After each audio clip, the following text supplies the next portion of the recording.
Sure you want to talk about this? Cyberpunk isn't anime, but it might as well be, and I think that's why Edgerunners works so well as an anime, because with Cyberpunk it's all about the rule of cool. You add crazy supernatural powers, you got the weebs on board. You add hella guns and shit, you got the Americans on board. It's a win-win for everybody. So even though this isn't my usual thing, after a second playthrough, I gotta talk about this game, y'all, because Cyberpunk 2077, specifically the video game, is one of the most important video game narratives of our generation, if you ask me. You see all this fancy cyber war and vulgar advertising, the Blade Runner-esque depiction of the future, and the first thing you think is that's an ominous dystopian look at where we're heading as humanity. But the more and more you play the game, you realize this isn't where humanity's heading, it's where we're already at. You been running this place long? Few years now. Used to be a fashion designer. What happened? Same thing that's happening everywhere. Gave the job to some algorithm. Program can spit out 1,000 new designs in a second. Can't compete with that. The complete degradation of modern society and culture as we know it. Like, bro, we really out here. We're living this shit. Like, we're living through it, bro. If you take anything from this video, when you decide to play Cyberpunk again, or if you decide to play Cyberpunk at all, just pay attention to the details. The environmental storytelling puts Bethesda on its ass, bro. I honestly don't know why y'all still give Bethesda a chance. Like, that TV show can't save them. Y'all know they still suck at what they do.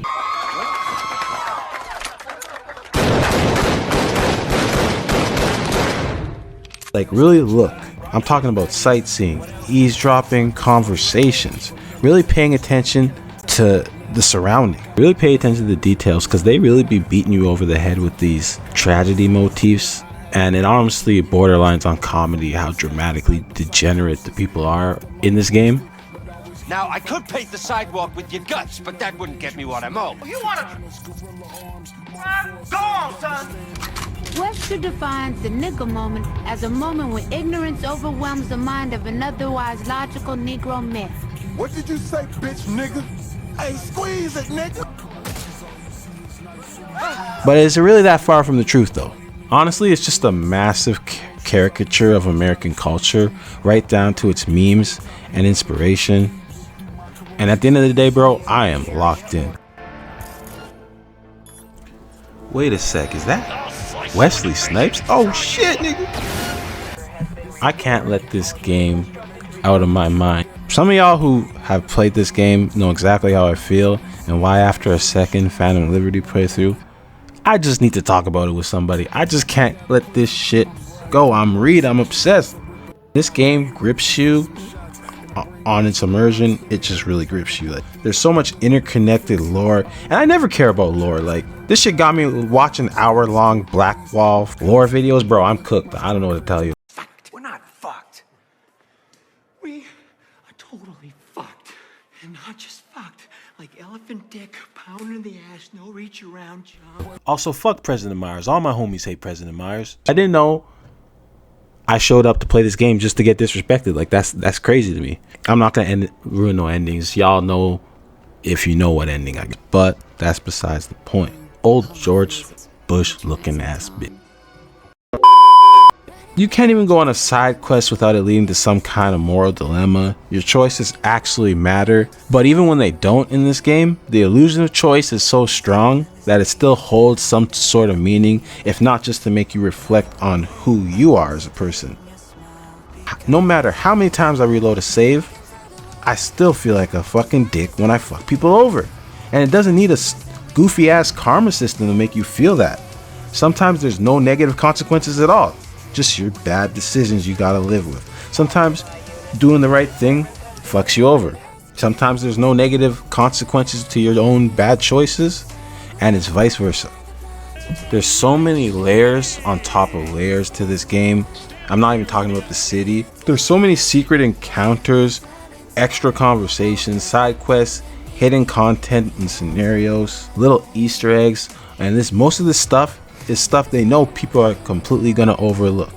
And you can tell the devs were just fine with that. which makes it feel all the more special when you discover it. It's as if the design philosophy for this game was just to throw so much shit in here and just trust players to just discover it and have players just carve out their own unique experience on their own terms. Or maybe they had no choice but to design it that way, given how fucked up the development schedule this was. But seriously, one playthrough is not enough. Like, only on multiple playthroughs do you realize how many different scenarios are accommodated for, and how even if something similar happens, the way these events fall into place is extremely varied. The more layers of this game you peel back, the more impressed you are. You start to connect the dots, and time after time, your mind is just blown. Seriously though, if you're into lore in video games, you're gonna love this stuff. It's the same for the different endings too, which there's like 7 different endings, by the way. Name me a different game that has 7 different endings. I'll wait. Have the number of endings in this game been finalized? So as of last week, we're over 200 endings. That is not an exaggeration. Even though there are 7 different endings, the series of events that lead to those endings can be unique on each playthrough, and it's based on the certain decisions you made in the game and your relationship with Johnny Silverhand, who we're going to talk about in a minute. It always feels personal. Like, the way my ending played out can have a completely different context than the way your ending played out. It's trippy. It makes it feel like even though all the endings are the same, there's like an infinite possibilities of the way it could go down. Even though it's like more of an illusion, the way they set it up is just basically results are the same, but the journey to get there always feels different. Also, side note, honestly, I gotta hand it to CDPR. It's almost the work of art how creatively unsatisfying and depressing almost every ending in this fucking video game is. Like, bro, they're so bad it's good, and then there's a Cyberpunk ending. But moving on, I'm just a little salty, I'm not gonna lie. The endings to these games, let's just say it's about the journey. Now let's talk about Johnny Silverhand for a minute. I fucking love this Keanu Reeves looking ass pause no dick. So basically, to keep it simple, who is Johnny Silverhand? Terrorist and raging asshole. Harsh. The ghost of a famous rocker terrorist stuck in your head due to some faulty cyberware called the Relic you shoved in your head on a gig that went terribly wrong. Prequel of the game. Basically, you got the cyber world version of Andrew Tate constantly yapping in your head. You're broke! You're fucking poor! Think you're smart? I don't have to work anymore. Yes, you fucking do. Someone has to cook the fries, dumbass. Matrix is broken. There's a hole in the Matrix. Capitalize. But you didn't even capitalize. You didn't listen to me. And just talking. And let's face it, you can't hate Johnny Silverhand. You just can't. Fucking Keanu Reeves. It starts off like any good friendship. Y'all start off hating each other. And you got good reason to. Very antagonistic. Always has some wise ass comment to say. Disagreeing with everything you're fucking doing. Talking for the sake of it. But as the game progresses, y'all go through it. He talks his stuff, you talk your stuff. But slowly, y'all change each other's perspective. Which technically might just be a side effect of the Relic merging your all's personality.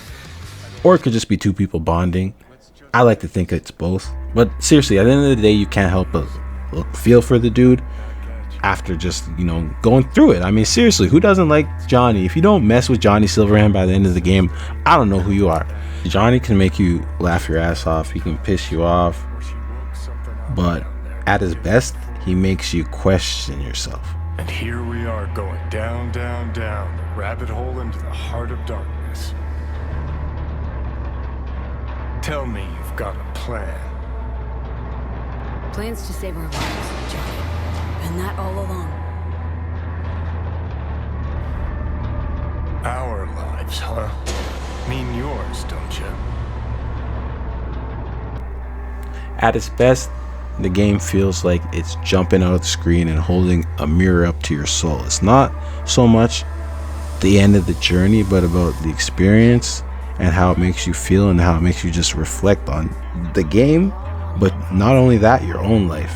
If you're truly paying attention to the game, it'll have that effect on you. I think the monk quest is the perfect representation of the whole game's premise as a whole, in a nutshell. as we slowly degenerate into debauchery as a society overall, the game's asking questions. Do we have souls as human beings? Does any of that matter? How far are we willing to merge metaphorically and physically with AI until we're no longer human anymore? What are you willing to lose in order to get what you want out of life, chase your dreams, just to make it? And can you retain who you are as a person throughout all this bullshit? I've declared war not because capitalism's a thorn in my side or out of nostalgia for an America gone by. This war's a people's war against a system that spiraled out of our control. It's a war against the fucking forces of entropy. Understand? Do whatever it takes to stop them, defeat them, gut them. If I gotta kill, I'll kill. If I need your body, I'll fucking take it. Fucking hell. If I need your body, I'll fucking... It's insane to me what they were able to do with this game given its development circumstances, because what's the craziest thing to me about this game is underneath it all, it was always a good game.